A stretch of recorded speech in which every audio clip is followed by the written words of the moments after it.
কেকের প্ল্যাটার তৈরি হয়ে গেছে। সবার প্রথমে এখানে 8টা ডিম নেওয়া হয়েছে, 2 কাপ ময়দা, সাথে হচ্ছে 2 কাপ পরিমাণ চিনি, আর 2 টেবিল চামচ বেকিং পাউডার, সাথে একটু ভ্যানিলা এসেন্স দিয়ে ভালো মতো ইলেকট্রিক বিটারে বিট করে নিয়েছি।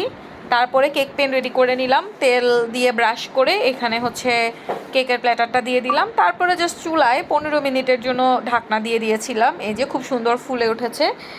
তারপরে ঢাকনা দিয়ে দেওয়ার পরে 15 মিনিট পরে যখন চেক করে দেখবো যে হয়ে গেছে, তখন কেকটা এরকম করে উঠিয়ে নিলাম প্লেটের মধ্যে। খুবই সুন্দর কালার আসছে, সাথে এত সফট হয়েছে মানে বলার বাইরে। পুরা দোকানের কেক ফেল এরকম, অনেক অনেক বেশি ভালো হয়েছে দেখতে।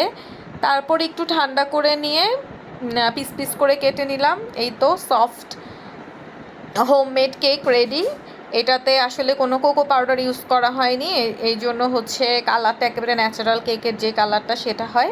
যদি কেউ চকলেট ফ্লেভার আনতে চান তাহলে হচ্ছে কোকো পাউডার দিয়ে দিলেই হবে।